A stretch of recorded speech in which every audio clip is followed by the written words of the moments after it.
Hi everyone, welcome back to Midnight Crime Stories. I know many of you enjoy listening to these videos as you fall asleep. So before you drift off, I'd love for you to leave a comment letting me know where in the world you're tuning in from. And if you're enjoying the story, don't forget to like and subscribe. Alright, now let's get comfortable, relax, and dive into tonight's stories.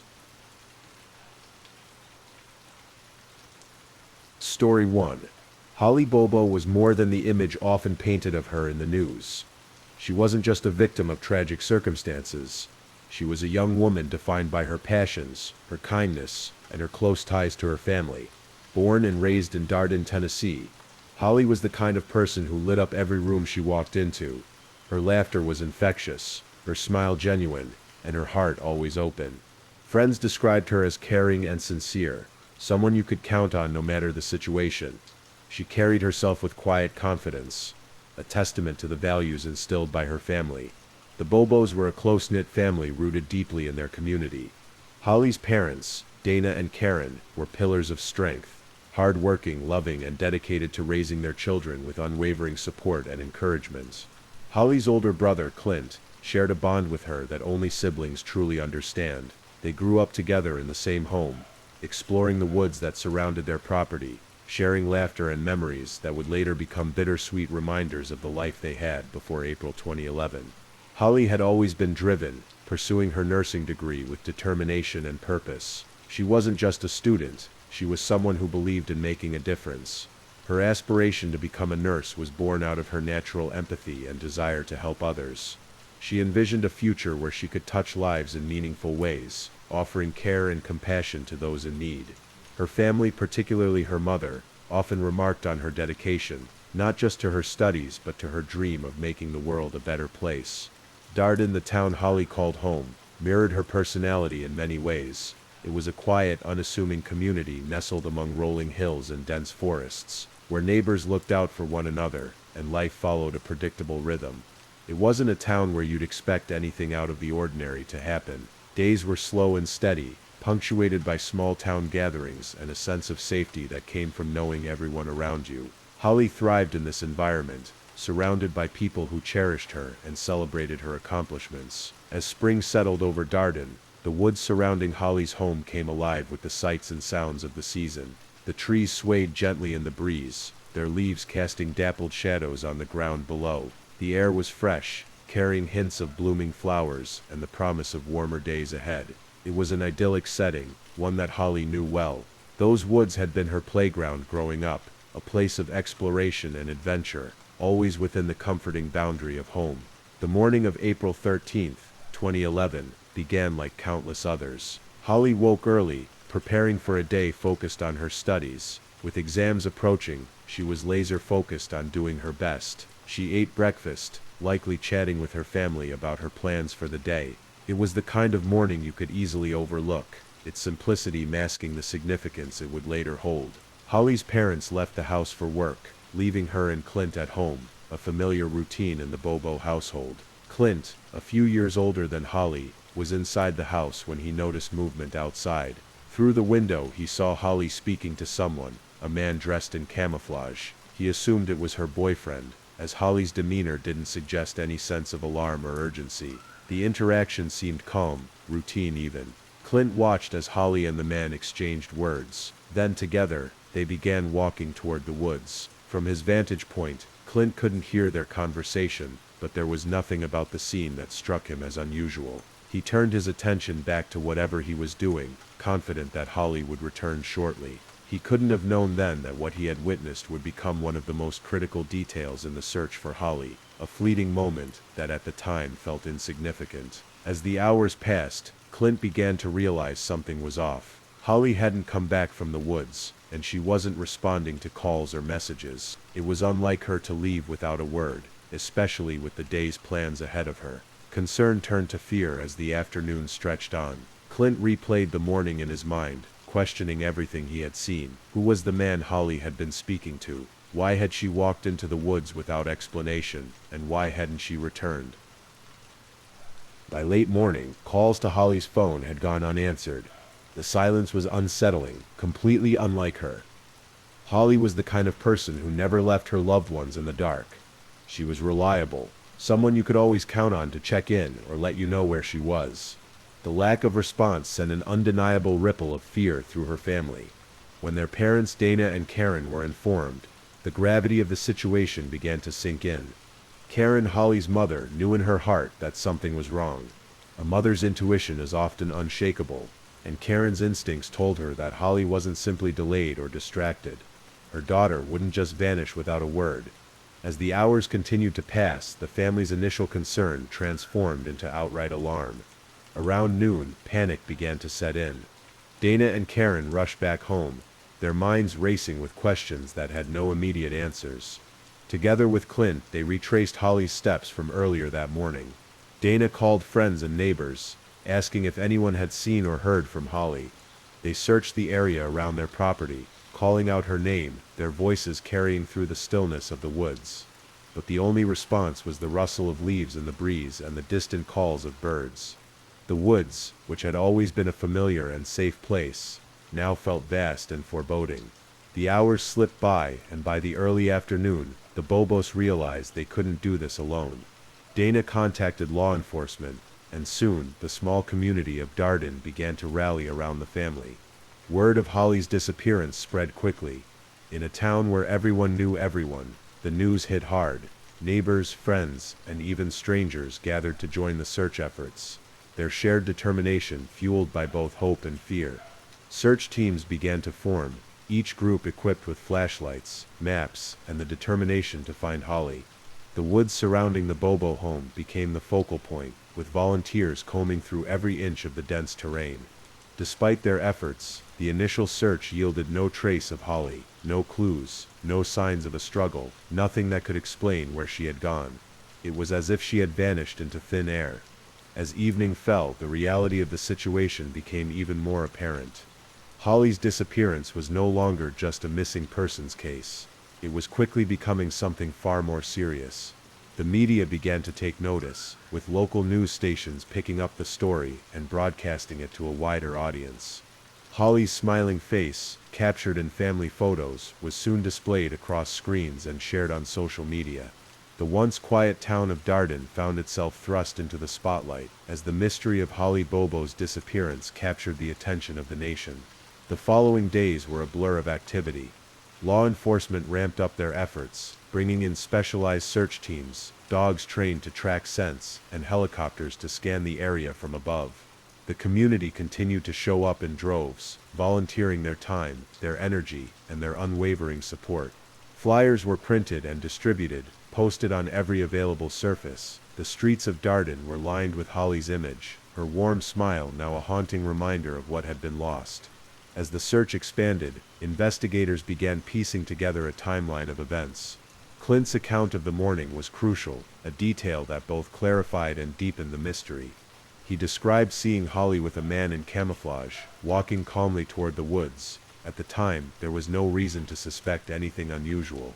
But in hindsight, Clint's description raised questions that were impossible to ignore. Who was this man? Why had Holly gone with him? And most importantly, where were they now? The search for Holly quickly became a race against time. Law enforcement, family, and volunteers worked tirelessly, knowing that every passing hour made finding her more critical. The media coverage grew more intense, with reporters descending on Darden to document the unfolding story. Holly's name became known across the country, her disappearance striking a chord with people from all walks of life. Through it all, the Bobo family remained steadfast in their hope. They appeared before cameras, pleading for Holly's safe return, and urging anyone with information to come forward. Their heartbreak was evident, but so was their resilience. They refused to give up, even as the days turned into weeks and the initial wave of search efforts began to slow. For them, every moment was a reminder of Holly's absence, a void that could only be filled with answers. As the days turned into weeks, the mystery of Holly Bobo's disappearance consumed the small town of Darden. What began as a frantic local search had grown into a massive investigation involving state and federal authorities. Law enforcement combed through every lead, determined to uncover the truth about what had happened to Holly after she was last seen walking into the woods. From the outset, the case was fraught with challenges. The lack of physical evidence at the scene of her disappearance left investigators with more questions than answers. Volunteers had covered miles of dense terrain, hoping to find something, anything that would point to Holly's whereabouts. But the woods remained silent, withholding their secrets, leaving her family and the community in agonizing limbo. With no immediate breakthroughs, investigators began piecing together a timeline. Clint's account of the morning Holly vanished became crucial to understanding the sequence of events. His description of the man dressed in camouflage walking alongside Holly raised concerns. Who was this person, and why had Holly gone with him willingly? While Clint initially believed the man was Holly's boyfriend, investigators quickly ruled that out. The search for this unidentified figure became a central focus of the investigation. As the months passed, the case attracted widespread attention, and tips began pouring in from across the country. Some leads seemed promising, while others were far-fetched or impossible to verify. Investigators followed each one, but progress was painstakingly slow. The emotional toll on the Bobo family was immense. Every day without answers felt like an eternity, yet they held on to hope that Holly would be found. 3 years had passed since Holly Bobo's disappearance, yet her family never gave up hope. The search for Holly had transformed into a relentless pursuit of answers, fueled by love, determination, and the support of a grieving yet united community. During those years, countless volunteers and investigators scoured the countryside, the dense woodlands, and rural areas near Darden, Tennessee, driven by the belief that Holly deserved to be found. Yet despite their efforts, the woods kept their silence. Then, on September 7, 2014, everything changed. Hunters exploring a wooded area in Decatur County, less than 10 miles from Holly's home, made a chilling discovery. Skeletal remains were scattered in the underbrush, partially concealed by the dense foliage that had swallowed Holly whole years earlier. As law enforcement was called to the scene, an overwhelming sense of dread and sorrow permeated the air. The wait for answers was over, but the news no family ever wants to receive had arrived. Dental records confirmed what everyone feared: the remains belonged to Holly Bobo. The moment Holly's identity was confirmed, her family's world shattered. The fragile hope they'd clung to for years dissolved, replaced by the finality of their loss. Holly, their bright, loving daughter and sister, had been taken from them in the cruelest of ways. The pain was indescribable, a deep, gnawing grief that could never fully be expressed in words. Her mother, Karen, would later describe the devastating mix of emotions: relief that Holly had been found, anger at the senselessness of it all, and heartbreak that the little girl she had raised would never come home. For the community of Darden, Holly's discovery was a heavy blow. The town had rallied together in the wake of her disappearance, pouring their energy into search efforts, fundraisers and vigils, all in the hope of bringing her home. Now they were confronted with the harsh reality that the vibrant young woman they had cherished was gone forever. The discovery of her remains brought closure, but also reignited the pain and shock that had been simmering since the day she went missing. As investigators processed the site where Holly's remains were found, they unearthed key evidence that would later play a pivotal role in the case against Zach Adams and his co-conspirators. Forensic analysis revealed clues that corroborated the accounts provided by witnesses like Jason Autry, who had described in chilling detail the events surrounding Holly's murder. Autry's testimony had outlined how Holly's captors had attempted to cover up their crimes, moving her body across multiple locations and discarding it deep in the woods. The aftermath of Holly's discovery marked a turning point in the legal proceedings against Zach Adams. With physical evidence now tied to the suspects, the prosecution worked to build a case that would ensure justice for Holly and her family. The trial, which began in September 2017, was nothing short of grueling.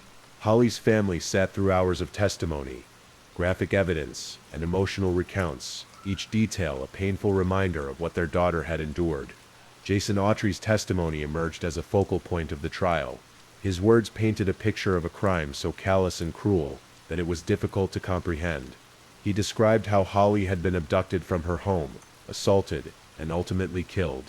His accounts provided insight into the motivations and actions of the suspects, casting light on the darkest corners of the case. While Autry's involvement in the crime was undeniable, his cooperation with the prosecution was key in piecing together the events that had unfolded. As the trial progressed, debates swirled around the reliability of certain testimonies and evidence. Some questioned the accuracy of witness statements, while others criticized law enforcement's handling of the investigation in its early stages.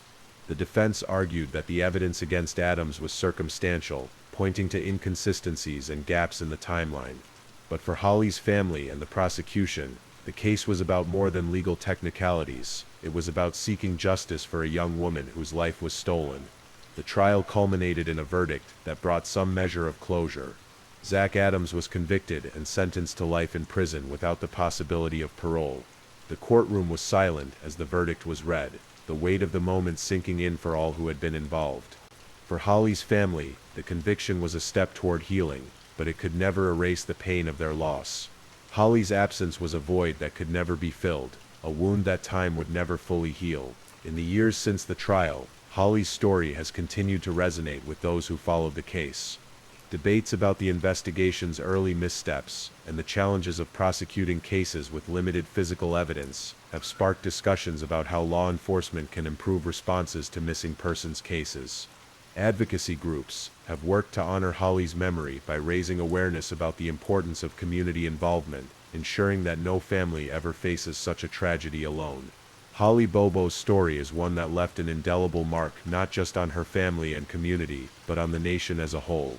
It is a story of heartbreak and loss, of resilience and perseverance, and of a family's unyielding search for answers in the face of unimaginable pain. At its core, it is a story that reflects the fragility of life and the profound impact of community in times of tragedy. From the moment Holly disappeared on that quiet April morning in 2011, her family's world was irrevocably changed. The home that had once been filled with laughter, plans for the future, and the warmth of togetherness became a place of uncertainty and longing. The woods that had always been a source of comfort stood as a constant silent reminder of her absence. Yet despite the heartache, the Bobo family refused to let Holly's memory fade. They carried her spirit with them through every agonizing moment of the search and the long fight for justice. The discovery of Holly's remains, though devastating, brought the closure they so desperately sought. It allowed her family to lay her to rest, to honor her life with the dignity she deserved. But it also underscored the weight of the tragedy. Holly had dreams, ambitions, and a heart full of love, all stolen in an instant. The trial that followed revealed the harsh realities of what she endured, leaving those who loved her with questions that may never be fully answered. Holly's case is one that illuminated both the strengths and flaws in the systems designed to protect and serve. The tireless efforts of law enforcement, volunteers, and her community demonstrated the power of collective action, yet the investigation's early missteps highlighted the challenges that often hinder cases like hers. It serves as a sobering reminder of the need for vigilance, thoroughness, and compassion when lives are at stake. For the residents of Darden, Holly's story will forever be etched into the fabric of their community. Her name evokes a mixture of sorrow and strength, a reminder of the light she brought to those around her. The town that once moved at a gentle, predictable pace was forever changed by the events of April 13, 2011. But in the wake of tragedy, the people of Darden found a renewed sense of purpose. They rallied together to support the Bobo family, to raise awareness about missing persons, and to ensure that Holly's legacy would never be forgotten. On a broader scale, Holly's story has become a catalyst for change. It serves as a stark reminder of the importance of vigilance and awareness in preventing such tragedies. Advocacy groups and individuals inspired by her case have worked to raise awareness about the risks that often go unnoticed in quiet communities. They've championed initiatives to improve the search and investigative processes for missing persons cases, ensuring that no family has to endure the uncertainty and pain that Holly's family faced. As we reflect on Holly Bobo's life, we are reminded of the impact one person can have on the world around them. Holly was more than a victim. She was a daughter, a sister, a friend, and a young woman full of potential. Her story, while tragic, is also a testament to the enduring power of love and community. It is a reminder that even in the face of darkness, there is strength to be found in coming together, in standing up for what is right, and in honoring the lives of those we have lost. To honor Holly's legacy, we must continue the fight against violence and injustice. We must support efforts to raise awareness about missing persons, to advocate for the rights of victims and their families, and to build systems that prevent these tragedies from occurring. Holly's life, though cut short, serves as a beacon of hope, inspiring us to create a world where every individual is valued, protected, and remembered. Holly's story remains a call to action, a plea to never stop searching, to never give up hope, and to always hold close the ones we love. Her family's strength, her community's resilience, and her own enduring spirit remind us that even in the face of profound loss, there is a light that cannot be extinguished. That light is Holly's legacy, and it is one that will continue to shine in the hearts of all who hear her story. If you're still awake and listening, please don't forget to comment where you're listening from and the current time in your corner of the world. Also, be sure to like this video and subscribe if you haven't already, so you don't miss our daily true crime stories for sleep. Now, let's move on to our next story. Story 2.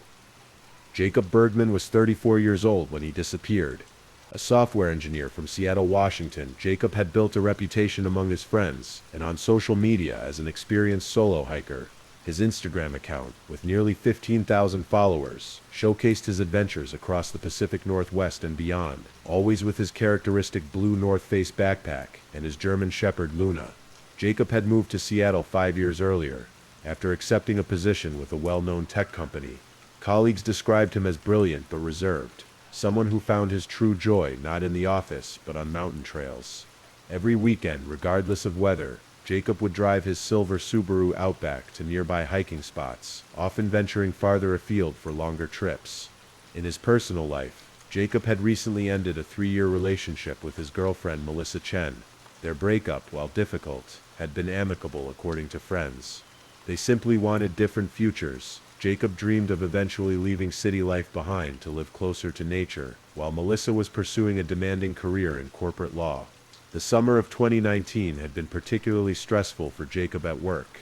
His team was approaching a major product launch, and he had been logging 60-hour weeks for months.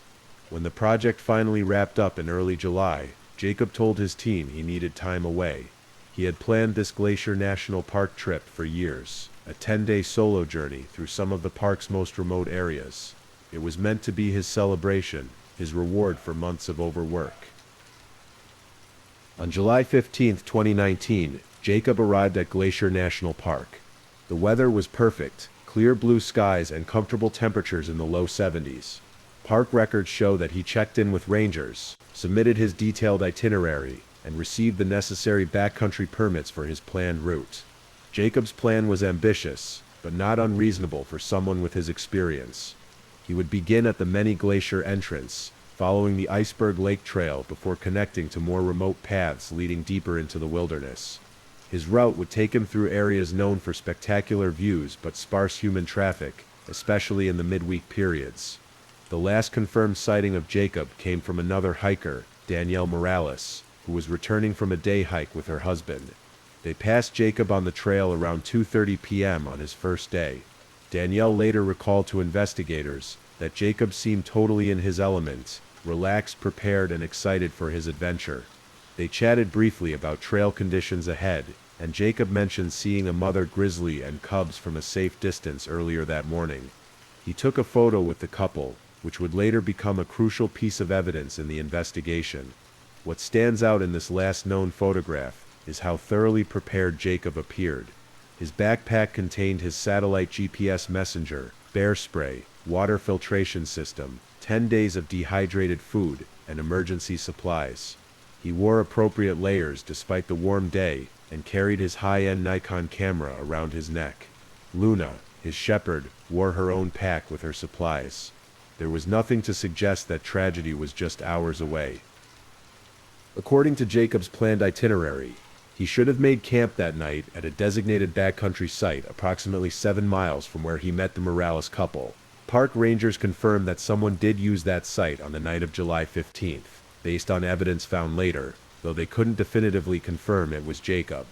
On the morning of July 16th, Jacob activated his satellite messenger to send a pre-programmed all is well message to his sister Rebecca in Portland. The GPS coordinates matched his planned location. This would be the last communication anyone would receive from Jacob Bergman. Based on his submitted itinerary, Jacob planned to spend that day hiking another 8 miles to his next camping location, passing through an area called the Grinnell Glacier Basin. This section of trail, while stunningly beautiful with its alpine meadows and crystal lakes, also features steep drop-offs and sections that can become treacherous in poor weather. And the weather did indeed change dramatically on July 16th.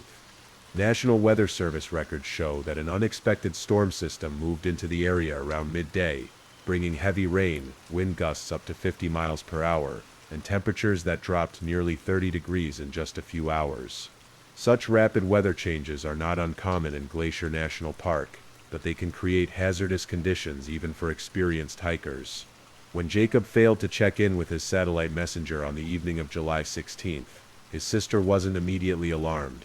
The siblings had agreed that he might skip communications if battery conservation became necessary, or if he was simply too tired after a long day of hiking. But when another day passed with no signal, Rebecca called the park rangers to express her concern. On the morning of July 18th, rangers initiated a preliminary search along Jacob's planned route. By this point, he had missed 2 scheduled check-ins, and with the known storm having passed through the area, there was legitimate cause for concern. The initial search team consisted of 4 rangers who set out from different access points along Jacob's intended path. They found nothing unusual until reaching the area where Jacob should have camped on the night of July 16th. There was no evidence that anyone had used this site. More concerning, they found no boot prints or signs of passage along the trail leading to this location, despite the muddy conditions left by the storm. By the afternoon of July 18th, park officials upgraded the operation to a full-scale search and rescue mission. Additional rangers were called in, along with search and rescue volunteers from nearby Flathead County. A helicopter was deployed for aerial reconnaissance, focusing on the rugged terrain around Grinnell Glacier Basin.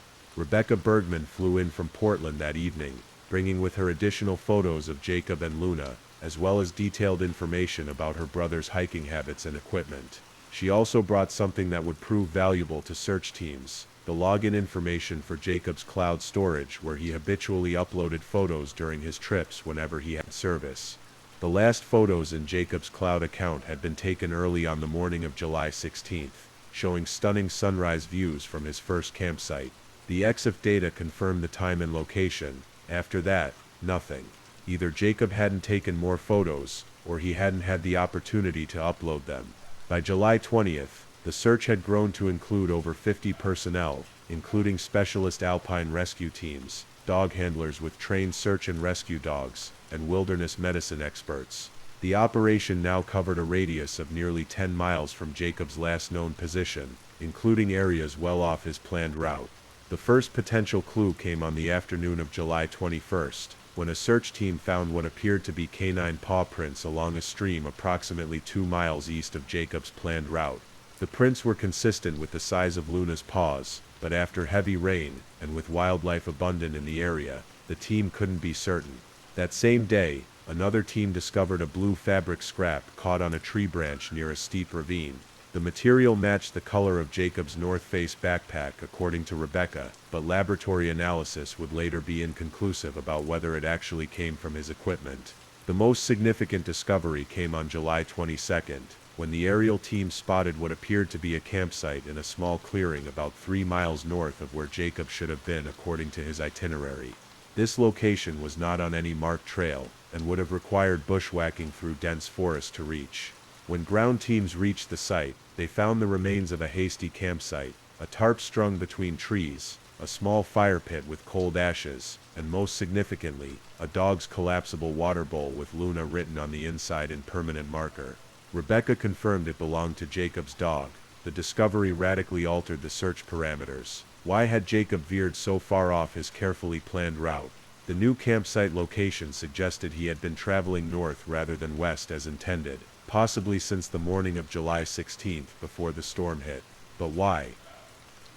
As the search entered its second week, investigators began developing theories about what might have happened to Jacob and Luna. The prevailing hypothesis centered on the unexpected storm. Perhaps Jacob had become disoriented in the poor visibility and inadvertently wandered off trail, eventually setting up an emergency camp when conditions became too dangerous to continue. However, this theory had significant flaws. Jacob was carrying a high-quality GPS device, and was known for his meticulous preparation and navigation skills. Additionally, The location of the discovered campsite suggested purposeful movement away from his planned route, not confused wandering. Another theory emerged, involving wildlife. Glacier National Park is home to both grizzly and black bears, mountain lions and wolves. Perhaps Jacob had encountered a predator and had deliberately moved away from his planned route to avoid danger. This might explain the northward trajectory, potentially following the path of least resistance through difficult terrain. The discovery of Luna's water bowl without any sign of the dog herself added another layer of mystery. Search dogs brought to the campsite picked up no human or canine scent trails leading away from the area, which puzzled handlers given the relatively short time that had passed.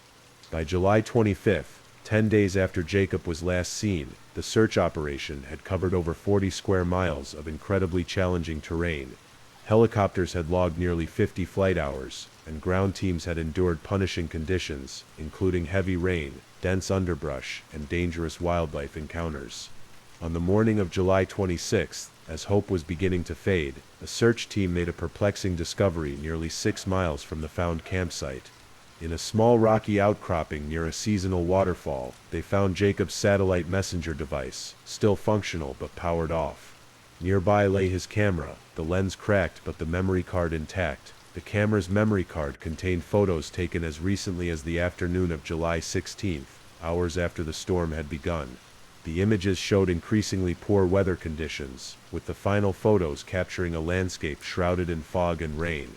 The last image, taken at 3:47 p.m. according to the metadata, showed Luna apparently alert to something off camera, her ears perked and body tense.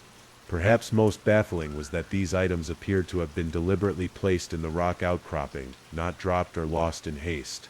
They were partially protected from the elements, suggesting intentional placement rather than accidental loss. But of Jacob himself, there was no sign. No clothing, no backpack, no additional equipment, and still no Luna. The location of these items made little geographical sense in relation to either Jacob's planned route or the discovered campsite.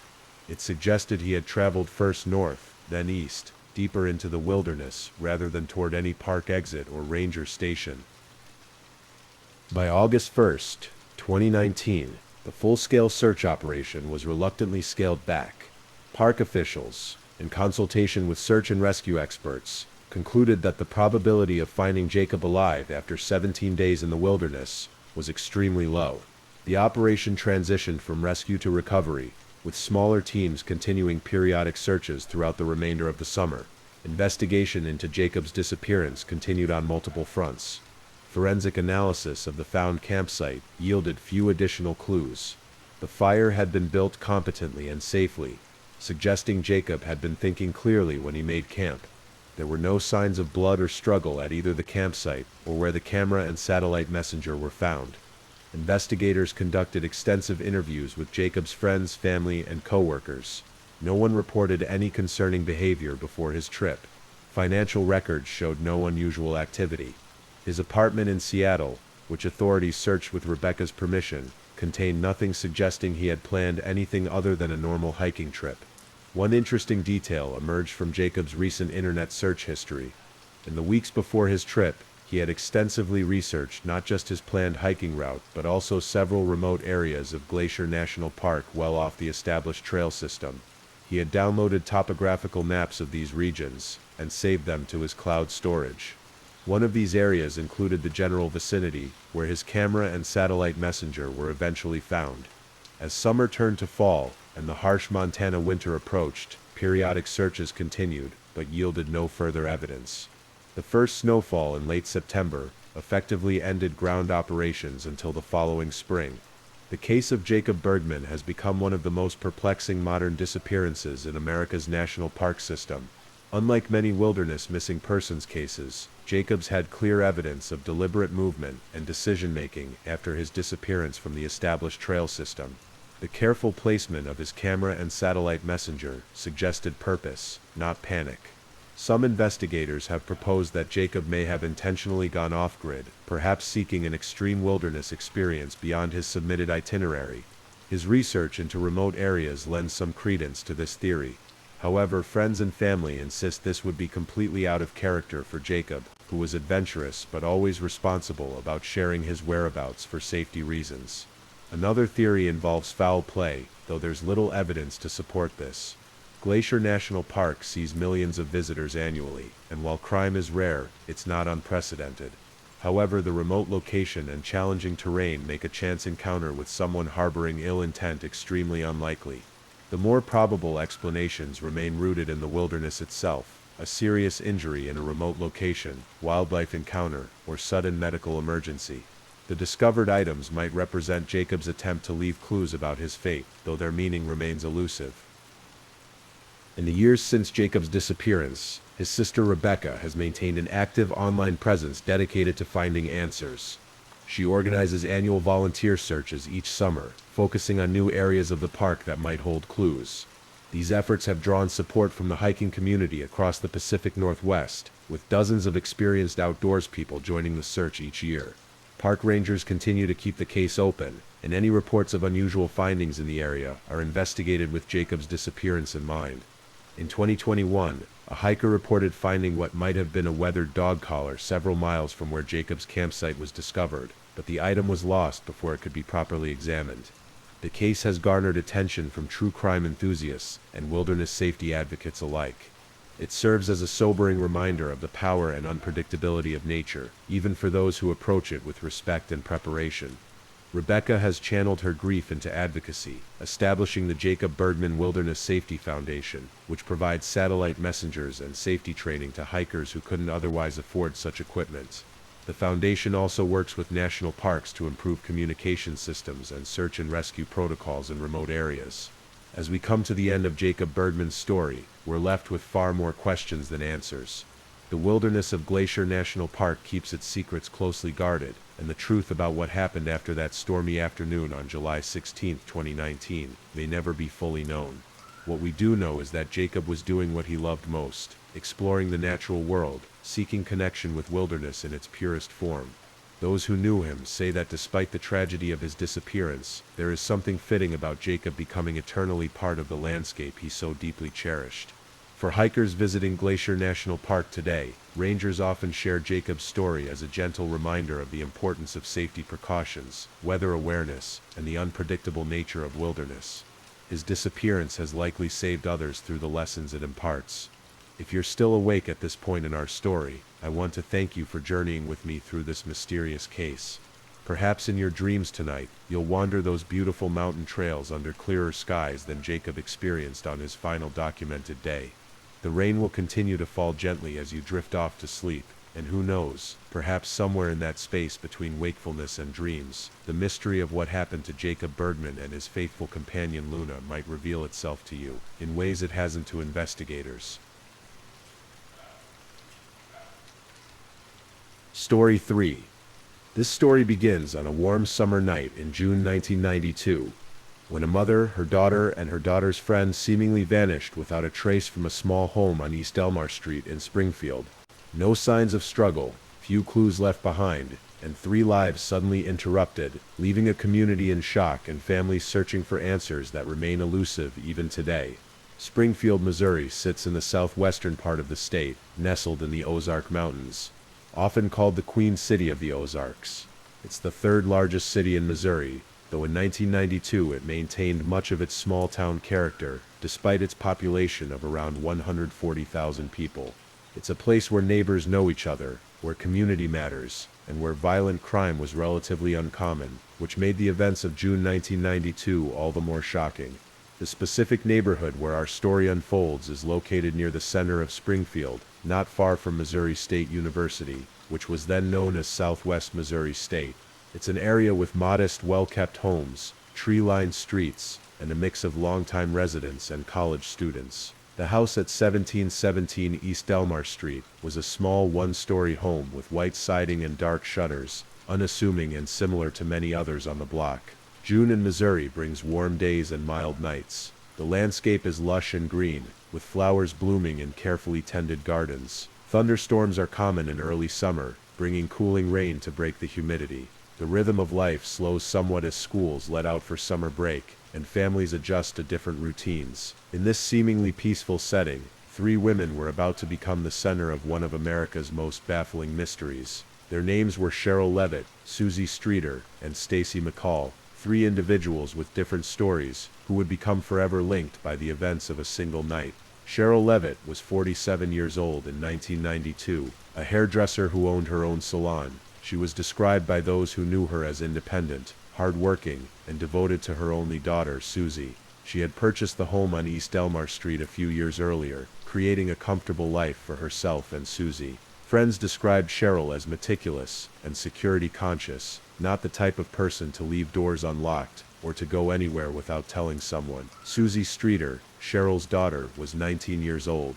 She had just graduated from Kickapoo High School the day before she disappeared. Susie was outgoing and sociable with a wide circle of friends. She worked at a local movie theater and had plans to attend cosmetology school like her mother. Stacy McCall, also 19, was Susie's friend and classmate who had also just graduated from Kickapoo High School. Stacy was described as responsible and level-headed.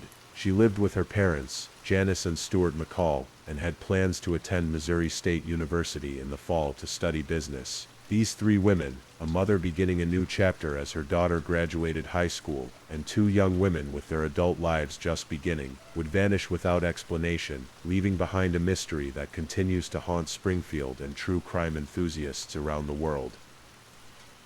Saturday, June 6, 1992, was a day of celebration in Springfield. Hundreds of students from Kickapoo High School, including Susie Streeter and Stacy McCall, gathered at the Hammond Student Center at Southwest Missouri State University for their graduation ceremony. Dressed in caps and gowns, they accepted their diplomas as proud parents, including Cheryl Levitt and Janice and Stuart McCall, watched from the audience. After the ceremony, the new graduates scattered to various parties across town to celebrate this milestone. Susie and Stacy, along with several other friends, had plans to attend several graduation parties before ending the night at a hotel in Branson, Missouri, a popular tourist town about 40 miles south of Springfield. They had planned this trip as a way to celebrate their graduation, intending to visit the Whitewater Park the following day. The girls spent the evening moving between several graduation parties. They were seen by dozens of people throughout the night, all of whom later reported that both Susie and Stacy seemed to be in good spirits, enjoying their celebration. There was nothing to suggest that anything unusual was happening or about to happen.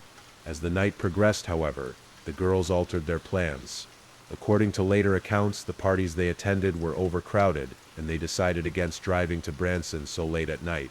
Instead, at around 2 a.m. on June 7th, Susie and Stacy arrived at the home of their friend Janelle Kirby. They stayed only briefly before deciding they were too tired to continue celebrating. Stacy called her mother, Janice McCall, at approximately 2:15 a.m. to let her know that their plans had changed. Rather than driving to Branson that night, Stacy told her mother that she and Susie would be staying at Susie's house on East Delmar Street and would go to Branson the following morning.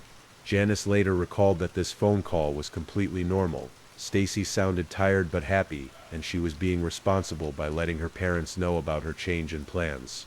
After leaving Janelle's house, Susie and Stacy drove to 1717 East Delmar Street, arriving sometime around 2:30 a.m. on Sunday, June 7th. Cheryl Levitt, Susie's mother, was at home. She had not attended the parties with the girls, but had been waiting for her daughter to return home. Neighbors would later report seeing the girls' cars, Stacy's Toyota Corolla and Susie's Ford Escort, parked in the driveway that night. What happened after Susie and Stacy arrived at the house remains unknown. There were no reports of unusual sounds, no calls for help, and no signs of disturbance noticed by neighbors. The quiet neighborhood on East Delmar Street went through the night as it always did, with residents sleeping peacefully, unaware that by morning, three women would be missing without a trace. This ordinary graduation day, filled with accomplishment and celebration, would be the last time anyone would see Cheryl Levitt, Susie Streeter, and Stacy McCall. The events that followed would transform a day of joy into the beginning of an enduring mystery.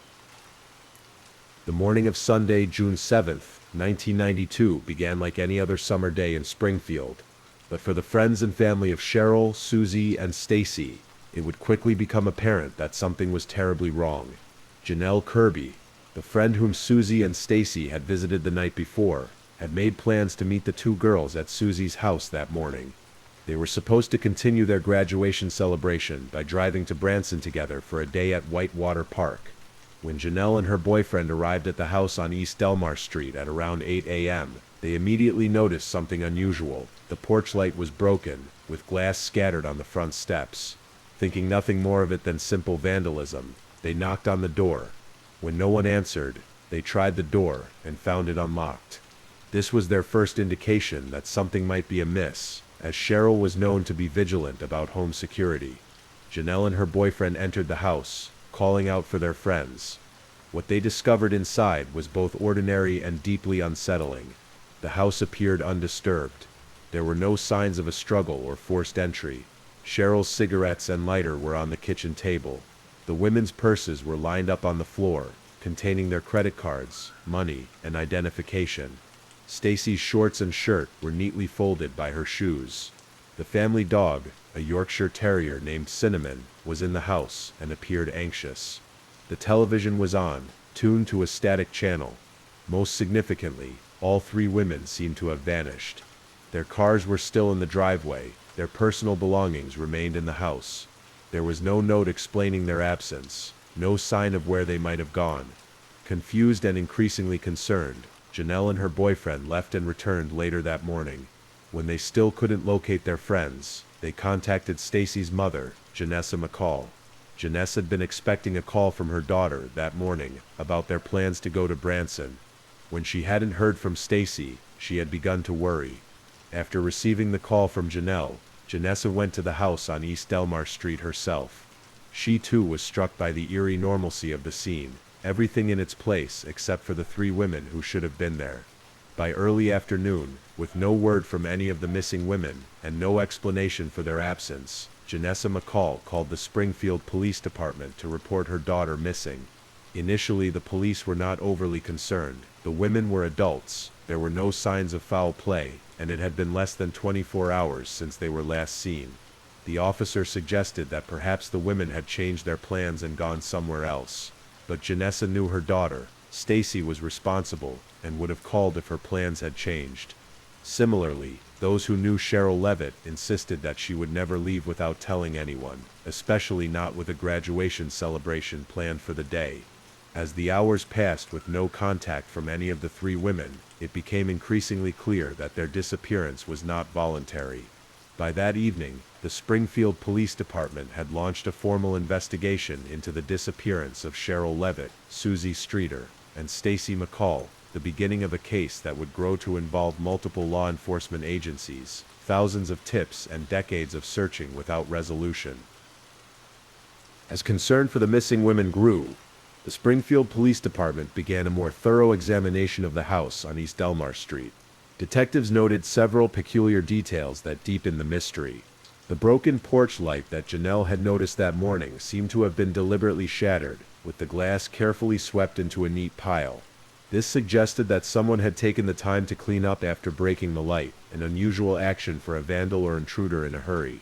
Inside, 3 beds appeared to have been slept in, suggesting that all 3 women had gone to bed at some point that night. The bed covers were pulled back as if they had gotten up normally. In the bathroom, they found a damp shower seat and towels that appeared to have been used recently. Perhaps most tellingly, the women's personal belongings seemed untouched. All 3 purses were in the house, containing wallets, money, credit cards, and identification. Cheryl's cigarettes and lighter remained on the kitchen table. Clothing, jewelry, and other valuables were undisturbed. Stacy's car keys were found in her purse, while the whereabouts of Cheryl's and Susie's keys remained unknown. The answering machine in the house contained a strange message that had been recorded at some point during the night or early morning. Unfortunately, this potential clue was lost when a friend or family member inadvertently erased it while checking messages. The person who heard it described it as weird or strange, but couldn't recall specific details, a frustrating loss of what might have been valuable evidence. Police found no signs of forced entry into the home. The doors had been unlocked when Janelle arrived that morning, but whether they had been left unlocked all night or unlocked from the inside remained unclear.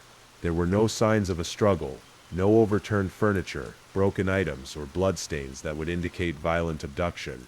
The women's vehicles, Stacy's Toyota Corolla and Susie's Ford Escort, were still parked outside the house. Cheryl's car, a Dodge Caravan, was also present. This suggested that if the women had left, they had not done so in their own vehicles. As word of the disappearances spread through Springfield, police began interviewing friends, family members, co-workers, and anyone who might have information about the women's whereabouts or state of mind before they vanished. They learned that Cheryl had been on the phone with a friend until about 10 p.m. on Saturday night, discussing plans for painting kitchen cabinets. The friend reported that Cheryl had sounded perfectly normal during this conversation and had given no indication that anything was amiss. Several people had seen Susie and Stacy at various graduation parties throughout Saturday evening and into the early hours of Sunday. All reported that the girls seemed happy and were behaving normally. Stacy's call to her mother at 2:15 a.m. to explain their change in plans was described as routine, with Stacy sounding tired but otherwise fine. No one reported seeing or hearing anything unusual on East Delmar Street during the night. No screams, no sounds of struggle, no unfamiliar vehicles. Whatever had happened to the three women had occurred quietly enough that it didn't alert neighbors in the middle of the night. By Monday, June 8th, the investigation had expanded. The FBI became involved, bringing additional resources and expertise.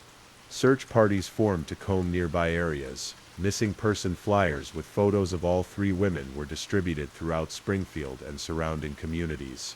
Local media outlets ran stories about the disappearances, asking anyone with information to come forward. But despite these early efforts, substantial leads remained elusive. The women had seemingly vanished without a trace, leaving investigators with few concrete clues to follow. As days passed without any sign of the missing women, the search expanded both geographically and in its intensity. Law enforcement agencies from multiple jurisdictions joined the effort, and hundreds of volunteers mobilized to help find Cheryl, Susie, and Stacy. Search teams combed wooded areas, fields, and waterways around Springfield. They checked abandoned buildings, construction sites, and remote locations where someone might conceal evidence. Divers explored lakes and ponds. Officers went door to door in the neighborhood around East Delmar Street, seeking anyone who might have seen or heard something unusual. The investigation also delved deeper into the women's personal lives, looking for any connections, conflicts, or issues that might explain their disappearance. Detectives interviewed ex-boyfriends, co-workers, classmates, and acquaintances. They examined phone records, bank statements, and other documentation that might provide clues. Several potential leads emerged during this period, though none would ultimately lead to a resolution of the case. One avenue of investigation involved two men who had reportedly been harassing Susie at a graduation party earlier in the evening. According to witnesses, these individuals had behaved aggressively toward her, though Susie had not seemed overly concerned by the interaction. Police identified and interviewed these men, but could not establish a connection to the disappearances. Another focus was on Susie's ex-boyfriend, who had a troubled relationship history with her. In the weeks before the disappearance, Susie had accused him of stealing items from her.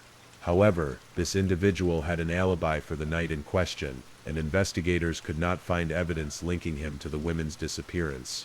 Detectives also learned that approximately 7 weeks before the disappearances, Cheryl had mentioned to friends that she felt she was being watched. She reported hearing strange noises around the house at night. Whether these concerns were related to what eventually happened remains unknown, but they suggested the possibility that someone had been observing the house and its occupants prior to June 7th. The case generated hundreds of tips from the public. People reported possible sightings of the women in locations across Missouri and neighboring states. Each tip had to be investigated, requiring significant resources, and often leading investigators down paths that ultimately proved fruitless. One particularly compelling tip came from a woman who claimed to have seen 3 women matching the description of Cheryl, Susie, and Stacy in the company of an unfamiliar man at a gas station in the early morning hours of June 7th. While this sighting was never confirmed, it raised the possibility that the women might have left the house voluntarily with someone they knew or trusted.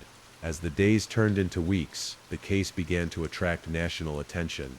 The story was featured on television programs like Unsolved Mysteries and America's Most Wanted, generating additional tips from across the country.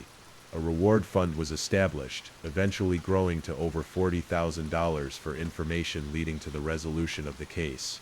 Despite these extensive efforts, the investigation reached a frustrating impasse.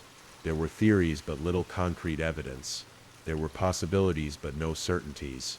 The women's disappearance remained as mysterious weeks after they vanished as it had been on that Sunday morning when they were first discovered missing. The lack of physical evidence was particularly challenging for investigators. With no crime scene, no signs of violence, and no recovered belongings or remains, they had little forensic material to work with. In many ways, they were searching for shadows, trying to reconstruct events that had left almost no trace. As the investigation continued without resolution, various theories emerged about what might have happened to Cheryl, Susie, and Stacy. Each theory had its supporters and detractors, and each presented different challenges for investigators trying to determine the truth. The most prevalent theory was that the three women had been abducted from the house by someone who either knew them or who was able to gain their trust. The lack of signs of forced entry or struggle suggested that they might have opened the door willingly to their abductor, or that the person had a key to the house.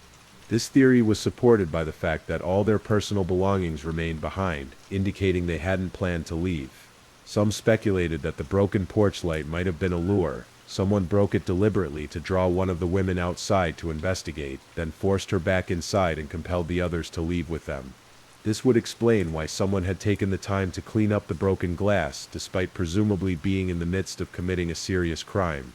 Another theory suggested that the women might have been targeted by someone who had been watching the house and knew that Susie and Stacy would be returning after graduation celebrations.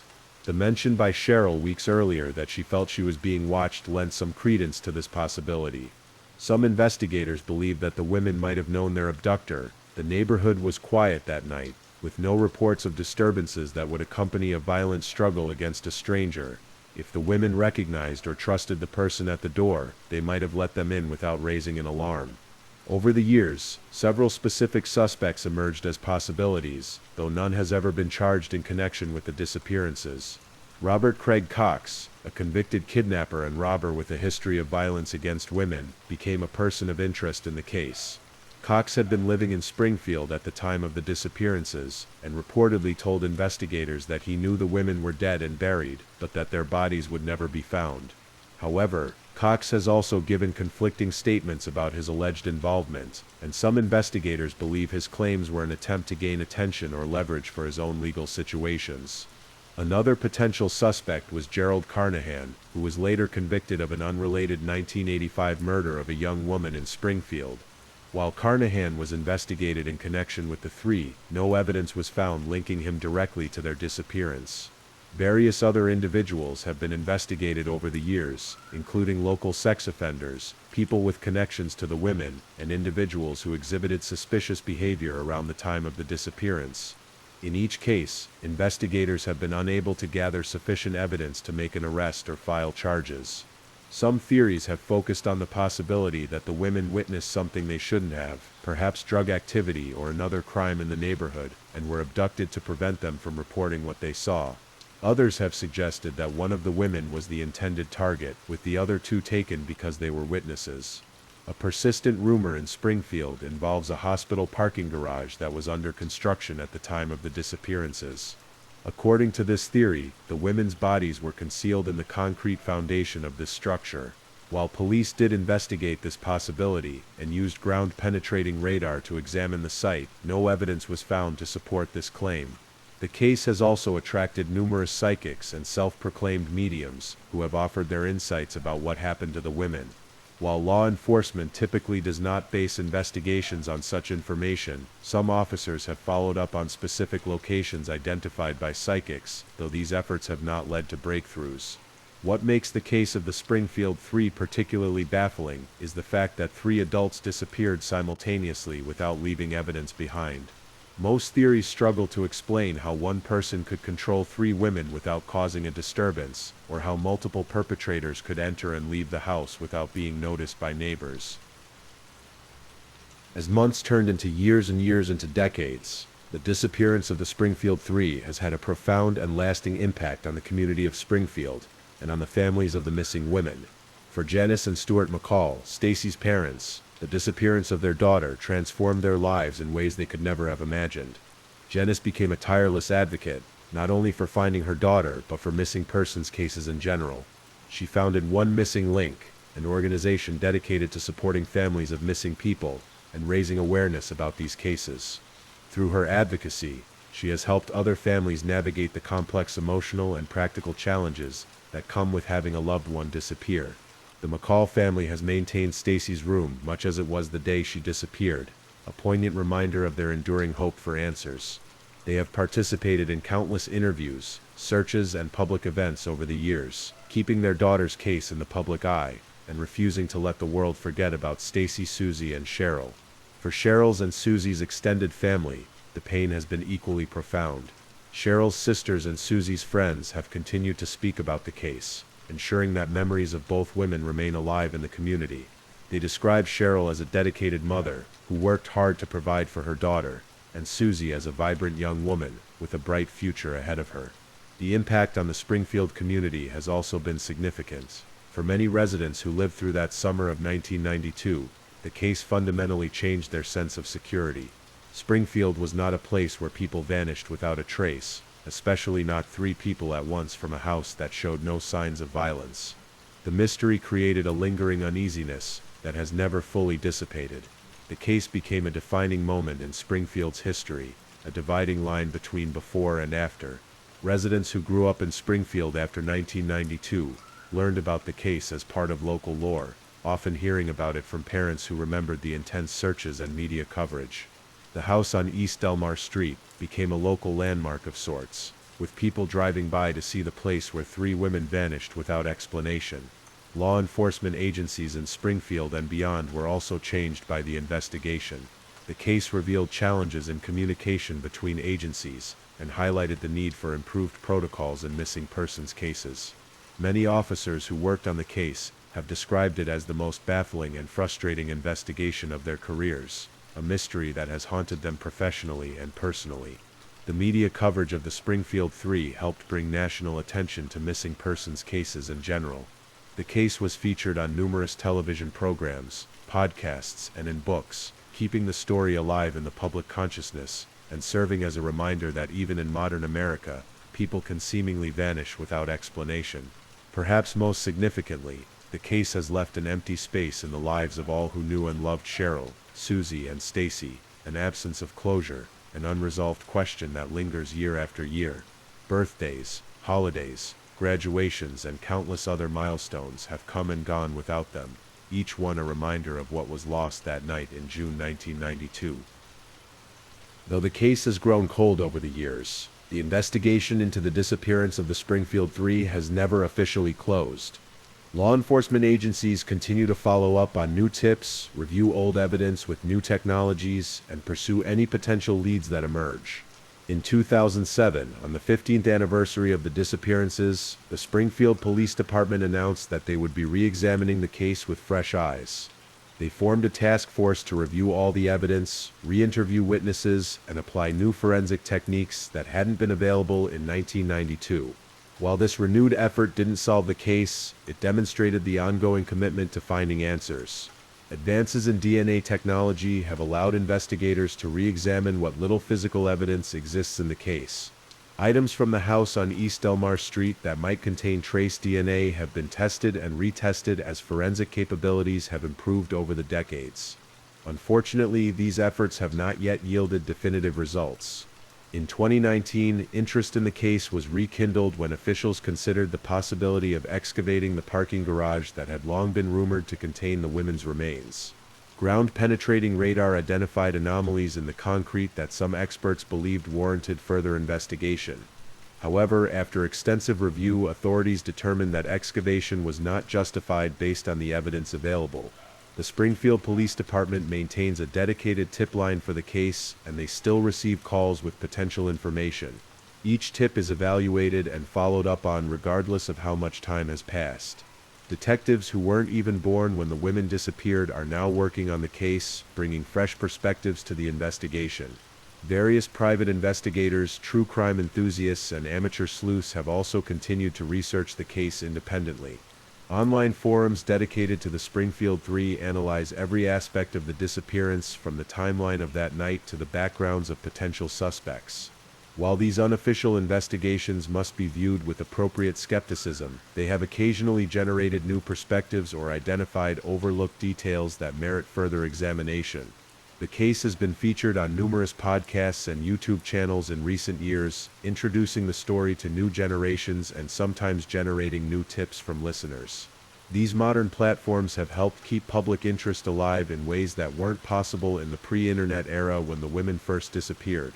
Family members have continued their own efforts to find answers. They have consulted with private investigators, psychics, and experts in various fields. They have maintained websites and social media pages dedicated to the case. They have remained accessible to media and willing to share their stories, understanding that each new article or program might reach someone with information about what happened. As with many long unsolved cases, there is a persistent hope that someone who has remained silent for years might finally come forward. Perhaps someone with knowledge of the crime has carried the burden of that secret for decades and will choose to speak. Perhaps relationships between people with information have changed over time, removing the barriers that once prevented them from talking to authorities. There is also the possibility that the answer might come from an unexpected direction. Perhaps an unrelated criminal case will yield information about the Springfield Three, or advances in forensic technology will allow for new analysis of existing evidence. Many cold cases have been solved decades after the fact through such unanticipated developments. For now, the fate of Cheryl Levitt, Susie Streeter, and Stacy McCall remains one of America's most enduring mysteries. Three women who went to sleep in a house in Springfield and were never seen again. Their story continues to evoke curiosity, compassion, and an enduring hope that someday, somehow, the truth will be known. As this story draws to a close, the mystery of the Springfield Three remains unsolved. Cheryl Levitt, Susie Streeter, and Stacy McCall vanished from a small house in Springfield, Missouri in June 1992, leaving behind their personal belongings and countless unanswered questions. Their story reminds us of the fragility of our daily lives, how ordinary moments can transform into extraordinary mysteries in the space of a single night. It speaks to our fundamental need for closure and answers, and the painful void that exists when those answers remain elusive. For the families of these three women, the search continues. Their dedication to finding the truth has never wavered across 3 decades of uncertainty. They have faced their unimaginable loss with courage and determination, refusing to let the world forget about Cheryl, Susie, and Stacy. If you're still awake as our story concludes, perhaps take a moment to appreciate the certainties in your own life, the knowledge of where your loved ones are tonight, the simple comfort of routine and predictability that most of us take for granted. And perhaps consider the families who have lived for decades without these comforts, who still wait for answers that may someday come. If you've already drifted into sleep, may your dreams be peaceful, carried along by the gentle rhythm of the rain. If you're still awake and listening, please don't forget to comment where you're listening from and the current time in your corner of the world. Also, be sure to like this video and subscribe if you haven't already, so you don't miss our daily true crime stories for sleep. Now let's move on to our next story. Story 4. This is one of the most puzzling disappearances in recent American history, the case of Maura Murray. On a cold February evening in 2004, this 21-year-old nursing student vanished from a rural road in New Hampshire after a minor car accident. What makes this case so compelling is not just the mysterious circumstances of her disappearance, but the many unanswered questions that continue to surround it nearly 2 decades later. To understand Maura Murray's story, we must first immerse ourselves in the setting where she disappeared, the winter landscape of northern New Hampshire.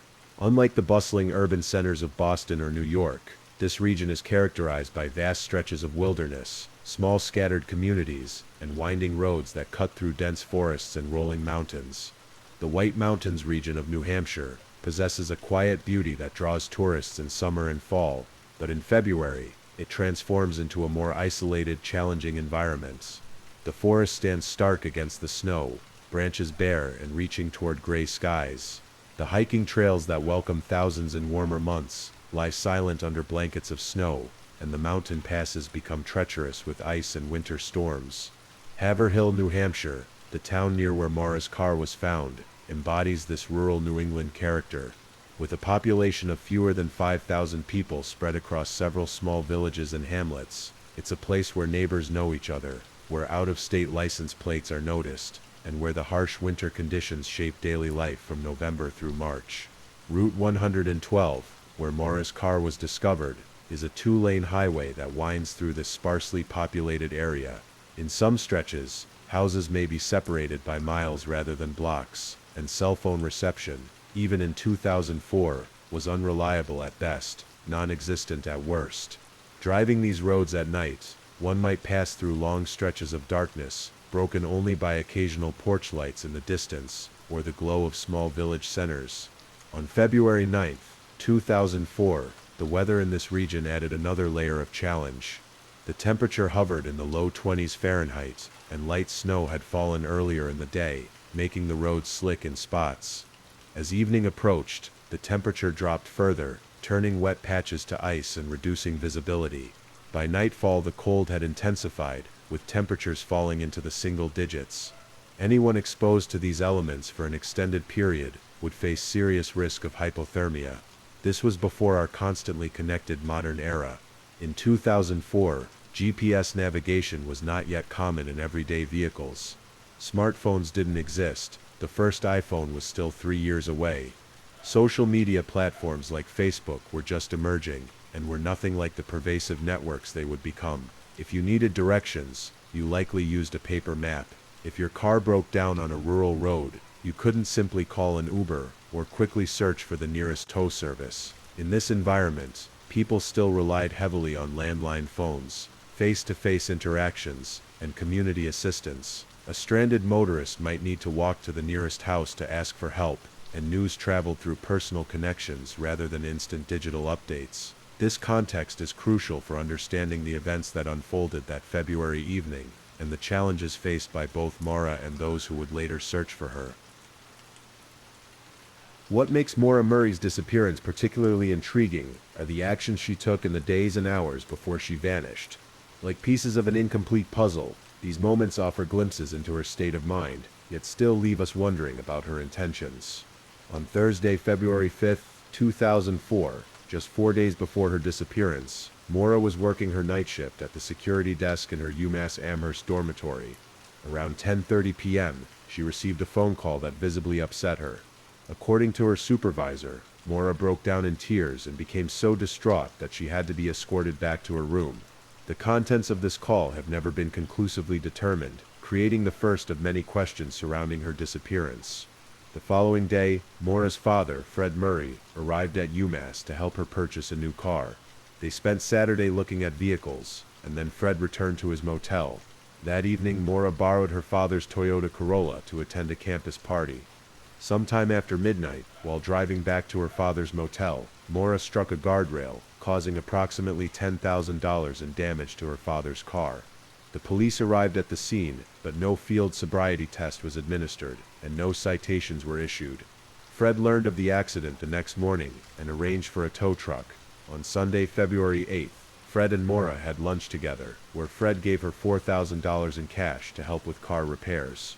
They parted ways with Fred, believing Maura would contact insurance companies the next day about the accident.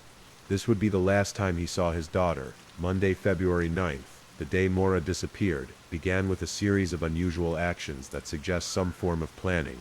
At 10:20 a.m., Maura emailed one of her professors, writing, "I'm sorry, but my sister had an emergency with her babies, and I need to go home to help.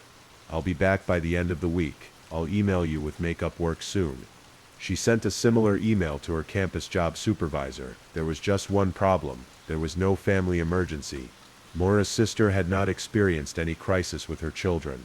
This fabricated excuse marked the beginning of a chain of decisions that have confounded investigators and family members alike. After sending these emails, Maura began methodically preparing for what appeared to be a trip. She called her boyfriend, Bill Rausch, an Army lieutenant stationed at Fort Sill, Oklahoma, and left a voicemail promising to call him later. She then packed her car with clothing, textbooks, toiletries, and printed directions to Burlington, Vermont. Around 2:30 p.m., she visited an ATM and withdrew $280, nearly emptying her bank account. The security camera captured her image, the last confirmed photograph of Maura Murray. She appeared calm and collected, giving no indication of the mystery that would soon surround her name. Following the ATM withdrawal, Maura stopped at a local liquor store and purchased approximately $40 worth of alcohol, including Bailey's Irish Cream, Kahlua, vodka, and a box of Franzia wine. The cashier later remembered her because she appeared to be of legal drinking age and didn't require identification.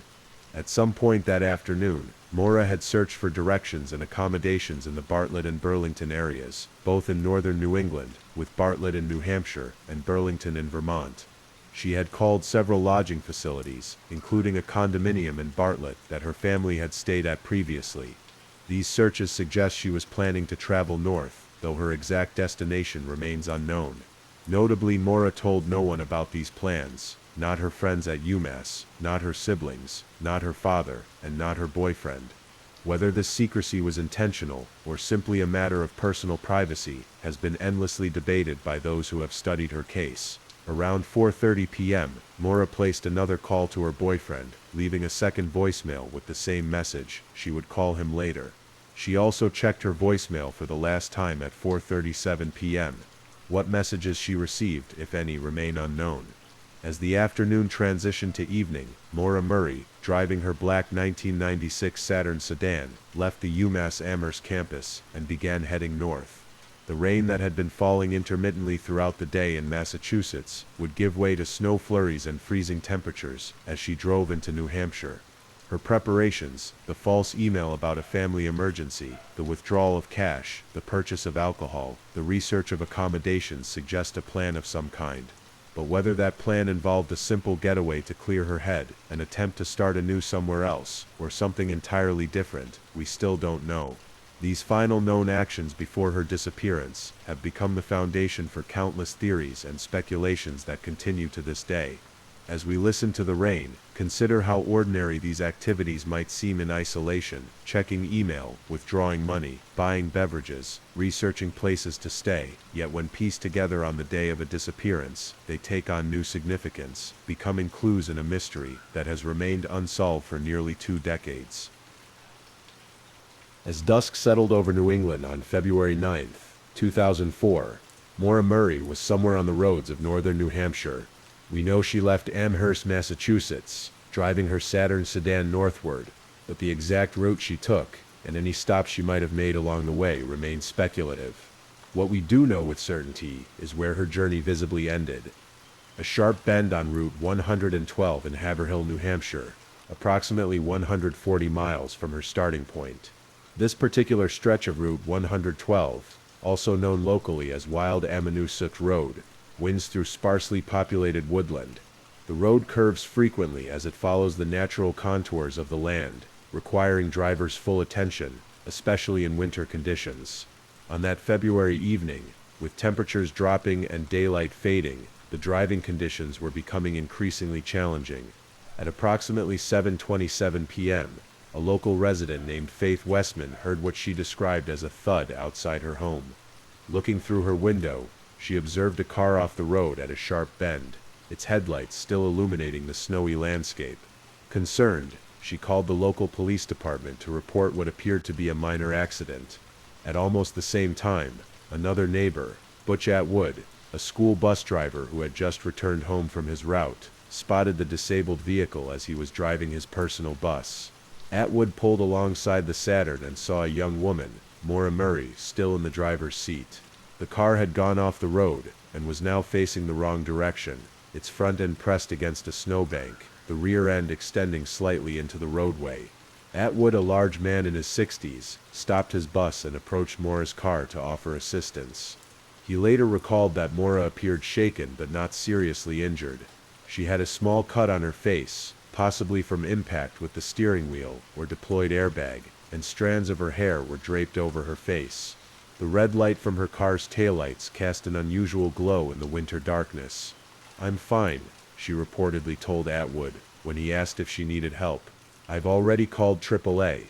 She declined his offer to call for assistance and said she didn't need him to call the police. This claim about contacting AAA would later stand out as particularly strange. There was no cell phone service in that area, making it impossible for her to have called anyone from that location.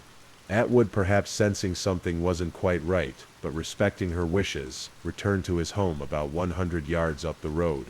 Once inside, he mentioned the accident to his wife, and despite Mora's assurances, called the police to report the incident. This call was placed at approximately 7:42 p.m. He then changed out of his uniform and continued to watch out his window, keeping an eye on the accident scene. Meanwhile, the local police were already responding based on Faith Westman's earlier call. Officer Cecil Smith was dispatched from the Haverhill Police Department at 7:29 p.m., but was about 17 miles away, handling another call. He arrived at the scene at 7:46 p.m., roughly 10 to 17 minutes after Atwood had spoken with Mora. What Officer Smith found was perplexing. Mora's Saturn was still there, but Mora herself was nowhere to be seen. In just those few minutes between Atwood leaving and Officer Smith arriving, Mora Murray had vanished. The car was locked, with some of her belongings still inside, including the alcohol she had purchased earlier that day. A box of Franzia wine had apparently broken in the crash, spilling red liquid on the driver's seat and car ceiling. Initially mistaken for blood, this spilled wine created momentary alarm until its true nature was identified. Officer Smith immediately began searching the immediate area, walking around the car and looking for any signs of the driver. He noted several unusual details about the scene. Despite the collision appearing relatively minor, the airbags had not deployed, and damage to the car was minimal. A rag had been stuffed into the tailpipe. This detail has generated significant speculation, with some suggesting it might indicate an attempt to cause carbon monoxide poisoning, while others contend it might have been an old mechanic's trick to reduce smoke from a failing engine.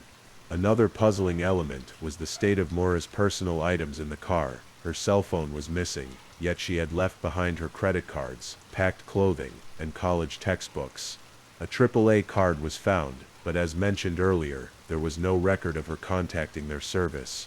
A MapQuest printout with directions to Burlington, Vermont was discovered among her belongings, suggesting that might have been her intended destination. Outside the vehicle, Officer Smith noticed something else unusual. There were no footprints leading away from the car, into the surrounding woods. The only visible footprints were on the roadside itself, heading east along Route 112, suggesting Mora had walked away on the road, rather than venturing into the forest. However, these footprints disappeared after a short distance. By 8 p.m., a local fire truck and ambulance had arrived to assist, and several volunteers helped search the immediate area. The darkness, combined with the freezing temperatures, made the search challenging. No one reported seeing a young woman walking along the road, despite the accident occurring during what would normally be a time when local residents might be returning from work. Meanwhile, Butch Atwood, who had been watching from his window, stated that he never saw Mora leave the scene. Given the position of his house, it seems likely that had she walked past his home on Route 112, he would have noticed her. This suggests that either she headed in the opposite direction or was picked up by a passing motorist before Smith arrived. At 9:30 p.m., approximately 2 hours after the accident, Mora's vehicle was towed from the scene to a local garage. The police had run her license plate and discovered the car was registered to her. At this point, the situation was still being treated as an abandoned vehicle following a minor accident, not as a missing person case. As the hours passed into the late night of February 9th, no one had reported any sightings of a young woman walking along Route 112 or in the nearby town centers. The temperature had dropped into the single digits, creating potentially life-threatening conditions for anyone outside without proper winter gear. And yet Mora Murray had seemingly vanished without a trace, leaving behind her car and most of her possessions, a curious tableau of clues that offered more questions than answers. The timeline of that evening presents a particular challenge. In just those 10 to 17 minutes between Atwood's conversation with Mora and Officer Smith's arrival, she had disappeared completely. This narrow window of time has become the focus of intense scrutiny and speculation, representing the last known moments before Mora Murray entered the realm of the missing. The morning after Mora's accident, on February 10th, What had begun as a simple case of an abandoned vehicle following a minor accident began to evolve into something far more concerning. The transformation from stranded motorist to missing person occurred gradually as the pieces of information accumulated and painted an increasingly worrying picture. By the morning light, local police returned to the scene of the accident to conduct a more thorough examination of the area. The daylight revealed what the darkness had concealed. The surrounding wilderness was vast and unforgiving. Dense woods stretched in all directions from the crash site, with steep terrain and February snow creating a challenging landscape to search. Small streams and ravines cut through the forest, creating natural hazards that would be dangerous to navigate, especially in winter conditions. That morning, Officer Cecil Smith, who had been the first responder the previous night, began the process of contacting Maura's family. Using information from the vehicle registration, he was able to reach Maura's father, Fred Murray. The news came as a complete shock to Fred. He had no idea Maura had left campus, let alone traveled to New Hampshire. When informed about the accident and Maura's absence from the scene, Fred immediately knew something was wrong. This wasn't like his daughter. She wouldn't simply walk away from her car in freezing temperatures in an unfamiliar area. Fred Murray immediately contacted Maura's siblings and boyfriend Bill Rausch to inform them of the situation. Bill, still stationed at Fort Sill in Oklahoma, was granted emergency leave to help with the search. Maura's older sister, Kathleen, and her brothers, Fred Jr. and Kurt, all prepared to travel to New Hampshire.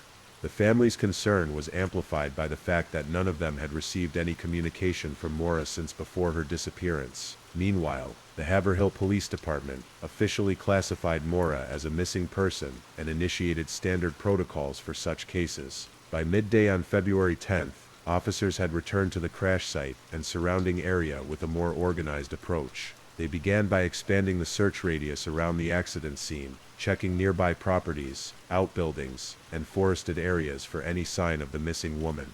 One of the most puzzling aspects that became apparent in the daylight search was the complete lack of footprints leading from the road into the surrounding snow-covered woods. The only footprints visible were those on the roadside itself, and these extended only a short distance before disappearing. This suggested that Maura had either stayed on the plowed road surface or had been picked up by someone in a vehicle shortly after the accident. As the search expanded, officers conducted a more thorough inventory of Maura's abandoned Saturn. Inside, they found an assortment of items that only deepened the mystery. Her UMass textbooks were neatly packed, suggesting she had planned to continue her studies wherever she was heading. Several changes of clothing were found, packed as if for a short trip. The alcohol purchased earlier that day was mostly still there, though the box of Franzia wine had broken in the impact, spilling its contents inside the vehicle. Perhaps most tellingly, officers discovered blank accident report forms in the car, the same type of forms that would be filled out following a traffic incident. These forms were from her previous accident in Hadley, Massachusetts, just days earlier, when she had damaged her father's car. Their presence suggested Maura might have been prepared for the possibility of another accident during her journey. What was notably absent from the vehicle was equally significant. Maura's cell phone was nowhere to be found, suggesting she had it with her when she left the scene. Her purse was missing as well, likely containing her driver's license and other personal identification. A few items of clothing appeared to be missing when compared to what family members later said she would typically pack for even a short trip. By the evening of February 10th, as the various members of Maura's family began arriving in Haverhill, police had checked her financial records and phone activity. What they discovered only added to the growing concern. There had been absolutely no activity on her credit cards since the purchase at the liquor store the day before. Her cell phone showed no calls made or received after she checked her voicemail at 4:37 p.m. on February 9th. Her bank account remained untouched after the ATM withdrawal prior to her departure. This complete cessation of all traceable activity created a stark technological silence that was deeply troubling. In an age where most people leave digital footprints everywhere they go, Maura had seemingly vanished, not just physically, but digitally as well. As her family gathered in the small town of Haverhill, they were confronted with a baffling situation. Fred Murray, who had just seen his daughter 2 days earlier, found himself standing near the spot where her car had been found, trying to understand what could have possibly happened in those crucial minutes after the accident. The area felt alien and remote to the family, far from Maura's familiar surroundings of UMass Amherst or her hometown of Hanson, Massachusetts. Local residents, while helpful and concerned, could offer little additional information. A few mentioned seeing the Saturn on the roadside that evening, but no one reported seeing Maura herself walking along Route 112 or in nearby villages. The small communities of Swiftwater and Bath, located a few miles in either direction from the crash site, had no reports of a young woman seeking assistance that night. The Murray family, working alongside local law enforcement, began distributing flyers with Maura's photograph throughout the region. They visited local businesses, spoke with residents, and searched roadside areas where she might have walked. The community response was supportive, with many local volunteers joining the effort despite having no connection to Maura or her family. As the second day of Maura's disappearance came to a close, the realization began to settle in. This was not a simple case of a young woman walking away from a minor accident. Something unusual had occurred in those minutes between Butch Atwood's offer of help and Officer Smith's arrival. And with each passing hour in the freezing February temperatures, the concern for Maura's well-being grew more acute. The absence of answers weighed heavily on those involved in the search. For the Murray family, the night of February 10th was filled with unanswerable questions and growing fear.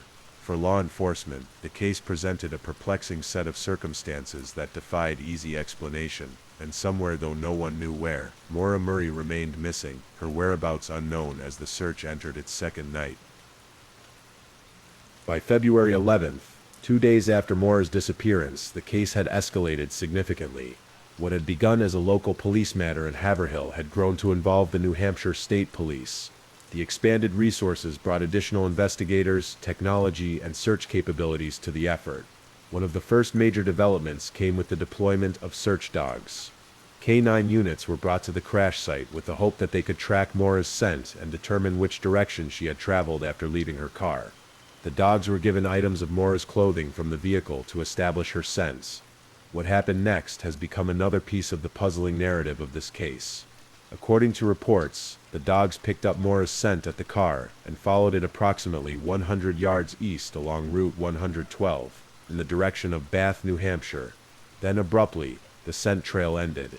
This sudden disappearance of her scent suggested to handlers and investigators that Maura might have entered a vehicle at that point. Had she accepted a ride from a passing motorist? Had someone she knew met her by arrangement? Or had something more concerning occurred? The dog's inability to track her beyond this point created yet another layer of mystery. The investigation broadened to include more detailed interviews with local residents. Butch Atwood, the bus driver who had spoken with Maura at the accident scene, was questioned multiple times. He maintained that after returning to his home he had watched the road and never saw Maura walk past his house, which was located roughly 100 yards from the crash site. Given the positioning of his home and the fact that he was specifically watching for any activity around the disabled Saturn, investigators found this testimony significant. If Maura had walked west on Route 112, away from Atwood's house, she would have been headed into a more remote area with fewer residences, an unusual choice for someone seeking help. Faith Westman, who had called police after hearing the thud of the accident, was also interviewed in detail. She reported seeing what appeared to be a single person moving around the car with a cigarette lighter or similar small light source before police arrived. Maura was not known to be a smoker, raising questions about whether this was indeed Maura or possibly someone else at the scene. Another neighbor, who lived across from the accident site, reported seeing the Saturn's headlights and what appeared to be activity around the vehicle, then the headlights going off shortly before police arrived. These accounts created a timeline that seemed to confirm the narrow window during which Maura had vanished from the scene. As investigators continued gathering information, they gained access to Maura's computer records from UMass. Her internet search history revealed queries about the White Mountains region and accommodations in both New Hampshire and Vermont. She had researched directions to Burlington, Vermont, consistent with the MapQuest printout found in her car. She had also looked up information on Bartlett, New Hampshire, where her family had vacationed previously. These searches indicated that her journey north was not a spontaneous decision, but something she had been planning, at least briefly. However, they offered no clear indication of her final destination or purpose. Was she planning a solo getaway to clear her head after recent stresses? Was she meeting someone, or was she genuinely considering a more permanent departure from her current life? The searches themselves provided facts but no definitive answers about her intentions. Investigators also delved into the email Mora had sent to her professors about a death in the family. Upon contacting her family members, it became clear that this was a fabrication. There had been no death or emergency involving any of her relatives. This deception raised significant questions about Mora's state of mind and intentions. Why create such a story? Was it simply to justify a few days' absence from classes, or was it part of a larger plan to disappear? While the investigation progressed in New Hampshire, detectives also examined Mora's life at UMass Amherst. They interviewed her friends, dormmates, and co-workers, trying to build a picture of her mental state and activities in the days before her disappearance. Most reported that Mora had seemed normal in her interactions, though some noted she had been quieter than usual following the incident with her father's car. No one reported any statements from Mora about plans to leave campus or travel to New Hampshire or Vermont. Her relationship with her boyfriend, Bill Rausch, was also examined. By all accounts, including Bill's own statements and phone records, their relationship appeared to be on solid ground. They had spoken regularly, with no evidence of a significant dispute or breakup that might have triggered her departure. Bill had been hundreds of miles away in Oklahoma when Mora disappeared, giving him a clear alibi for the time of her disappearance. As the days of searching stretched into a week, investigators began receiving reports of possible sightings. One of the most intriguing came from a contractor, who reported seeing a young woman matching Mora's description jogging along Route 112, approximately 4 to 5 miles east of the accident scene, around 8:30 p.m. on the night of February 9th. This would have been approximately 1 hour after her disappearance from the crash site. Another potential sighting came from a convenience store clerk in Woodsville, New Hampshire, who believed Mora might have come into the store earlier on the day of her disappearance. However, without security camera footage to confirm these accounts, they remained unverified possibilities rather than confirmed facts. The investigation also explored the possibility that Mora's disappearance might be connected to other missing persons cases in the region. Some attention focused on the disappearance of a woman named Brianna Maitland, who vanished from Montgomery, Vermont, about a month after Mora in March 2004. Brianna's case also involved an abandoned car and mysterious circumstances. However, despite the superficial similarities, investigators found no concrete evidence linking the two cases. By mid-February, the search had expanded to include helicopters with thermal imaging technology, additional K-9 units, and teams of volunteers combing the woods near the accident site. Despite these extensive efforts, no physical evidence of Mora's presence in the surrounding wilderness was discovered. No clothing, no personal items, no indications of travel through the dense forest. This lack of physical evidence in the surrounding area strengthened the theory that Mora had left the scene in a vehicle rather than on foot. But whether this departure was voluntary or involuntary remained the central unanswered question of the investigation. Had she flagged down a passing car for help? Had she met someone by prior arrangement? Or had something more concerning occurred in those crucial minutes after Butch Atwood left and before Officer Smith arrived? As February turned to March, with still no sign of Mora Murray, the case became increasingly frustrating for investigators and agonizing for her family. The initial urgency of a missing person case began to transform into the methodical pace of a long-term investigation. The questions that had emerged in the first hours and days remained largely unanswered, but they had been refined and focused through the accumulation of evidence and testimony. The rain continues to fall as we contemplate this point in the investigation, a moment when the immediate search was giving way to a longer, more complex process of gathering and analyzing information. For Mora's family, this transition marked the beginning of what would become years of searching, advocating, and waiting for answers. For investigators, it represented a case that refused to yield its secrets despite their best efforts. And for Mora herself, it marked the continuation of an absence that has now stretched across many years, an unresolved chapter in the lives of all who knew her. In the absence of definitive answers, the case of Mora Murray has generated numerous theories about what might have happened after she vanished from Route 112. These theories range from the hopeful to the tragic, from the plausible to the unlikely. Each attempts to make sense of the limited facts available, and each has its proponents and detractors among those who have studied this perplexing case. Perhaps the most optimistic theory is that Mora deliberately walked away from her life and started anew somewhere else. Proponents of this voluntary disappearance theory point to several elements that suggest premeditation: the fabricated email about a family emergency, the withdrawal of nearly all her money, the research into accommodations in unfamiliar areas, and the alcohol purchases that might suggest a celebration of some kind. Those who believe Maura may have engineered her own disappearance suggest she might have had a second vehicle waiting nearby, or an accomplice who picked her up after the accident. They theorize that she may have seen the accident as a complication in her plan, but continued with it nonetheless, abandoning her damaged Saturn and continuing to an unknown destination where she established a new identity. Supporting this theory is the fact that Maura was an intelligent young woman with the capability to plan such a departure. She had experience with wilderness survival through her time at West Point, and her nursing studies would have given her skills that would be valuable anywhere. If she truly wanted to start over somewhere new, she would have had the intelligence and resourcefulness to do so. However, this theory faces significant challenges. In the digital age, maintaining a completely new identity without leaving traces is extraordinarily difficult. No credible sightings of Maura have ever been confirmed in the years since her disappearance.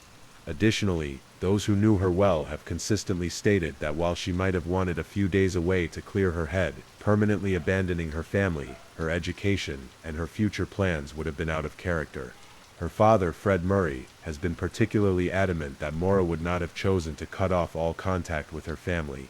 Their relationship had been close, and despite any recent stresses in her life, there were no signs of the kind of severe distress or disillusionment that might drive someone to such an extreme action. A second, more concerning theory is that Maura accepted a ride from a passing motorist who had ill intentions. The rural nature of Route 112, the freezing temperatures, and Maura's potential disorientation after the accident might have made accepting a ride from a stranger seem like a reasonable option. The abrupt end to the scent trail picked up by search dogs approximately 100 yards from the crash site lends some credence to this possibility. This theory suggests that Maura, stranded in the cold with a disabled vehicle, and possibly wanting to avoid police due to the alcohol in her car, made the fateful decision to accept a ride from someone who happened to be passing through this remote area. In this scenario, what began as a simple act of roadside assistance turned into something much darker, resulting in harm coming to Maura at the hands of this unknown person. The statistical reality that many missing young women do fall victim to opportunistic violence gives this theory weight in the minds of some investigators. The fact that no trace of Maura has been found despite extensive searches might be explained by a perpetrator familiar with the region who knew where to conceal evidence. However, critics of this theory note the relatively low probability of a predator happening to pass by in the short window of time between Butch Atwood leaving and police arriving. Route 112 was not heavily traveled, especially on a cold winter night. The timing would have required an extraordinary and tragic coincidence. A third theory proposes that Maura, possibly disoriented, suffering from a mild concussion from the accident, or impaired by alcohol, wandered away from the crash site and into the surrounding wilderness. In this scenario, she may have been attempting to avoid a DUI charge due to the alcohol in her vehicle, and in her confusion, made the fatal error of leaving the road for the woods. The February temperatures in New Hampshire, which dropped into the single digits that night, would have presented a serious threat of hypothermia to anyone unprepared for extended exposure. If Maura entered the dense forest surrounding the accident site, she might have quickly become disoriented in the darkness, unable to find her way back to the road, ultimately succumbing to the elements. However, this theory also faces significant challenges. The extensive searches conducted in the days and weeks following her disappearance covered the surrounding wilderness thoroughly. No physical evidence, clothing, personal items, or remains has ever been discovered despite multiple searches with trained teams and dogs. Additionally, the absence of footprints leading from the roadway into the snow-covered woods seems to contradict this possibility. A fourth theory, often referred to as the tandem driver theory, suggests that Maura's disappearance was not a spontaneous event but the result of a coordinated plan. According to this theory, Maura was traveling in tandem with another vehicle driven by someone she knew. After the accident, this person picked her up and they continued their journey together, leaving the damaged Saturn behind. This would explain the lack of footprints in the woods, the abrupt end to the scent trail, and Maura's apparent willingness to leave the crash site without seeking help from nearby residents. It would also align with her internet searches and preparations, which suggested she was planning a trip rather than a permanent departure. Proponents of this theory have suggested various candidates who might have been the tandem driver, a friend from UMass, an unknown romantic interest, or even a family member. However, no concrete evidence has emerged to identify this person, and most of those close to Maura have been cleared of involvement through alibis and other investigative means. The challenge with the tandem driver theory lies in the complete silence that has followed. If Maura left with someone she knew as part of a planned trip, why has neither she nor this person ever come forward, especially after seeing the pain and concern their absence has caused? This enduring silence suggests either an extraordinarily committed determination to remain hidden, or more concerningly, that something prevented both parties from ever revealing what happened. A fifth category of theories involves local residents of the Haverhill area. Some have suggested that after leaving the crash site, Maura encountered someone who lived nearby, not a passing motorist, but someone whose home she approached seeking help. In this scenario, this encounter somehow led to her disappearance, either through foul play or through a series of events that resulted in her remaining hidden. These theories have been particularly controversial, as they necessarily cast suspicion on the local community. Various residents have faced public speculation over the years, despite no formal charges or official identification of suspects by law enforcement. The close-knit nature of the small towns in the region has made these suspicions particularly difficult for the community. Law enforcement has investigated numerous tips related to local residents over the years, including searching specific properties. None of these investigations has yielded definitive evidence connecting any individual to Maura's disappearance. As the gentle rain continues to carry us through this story, consider how each of these theories attempts to make sense of the same limited set of facts. They represent different ways of interpreting the evidence, different assumptions about Maura's intentions and state of mind, and different assessments of probabilities. In the absence of new evidence, they remain speculative possibilities rather than certainties. What makes Maura Murray's case so compelling and enduring is precisely this quality of uncertainty. The known facts support multiple interpretations, and the passage of time has not brought the clarity that her family, investigators, and those following the case have hoped for. Each theory contains elements of plausibility, and each faces significant challenges, leaving us in a state of wondering rather than knowing. Despite the passage of years, the search for answers in Maura Murray's disappearance has never truly ceased. Leading this enduring quest has been her father, Fred Murray, whose determination to discover what happened to his daughter has become one of the most poignant aspects of this case. Fred Murray's advocacy has taken many forms over the years. In the immediate aftermath of Maura's disappearance, he was a constant presence in the Haverhill area, conducting his own searches, posting flyers, and speaking with local residents. As days turned to weeks, and weeks to months, he continued returning to the area regularly, walking the roads and woods where his daughter was last known to be. His efforts extended beyond physical searches. Fred has consistently engaged with media to keep Maura's case in the public eye, giving countless interviews to newspapers, television programs, and later, podcasts and online forums. He has maintained a website dedicated to finding Maura, and has offered rewards for information leading to resolution of the case. Perhaps most significantly, Fred Murray engaged in a lengthy legal battle with New Hampshire authorities, seeking the release of all investigative records related to his daughter's case.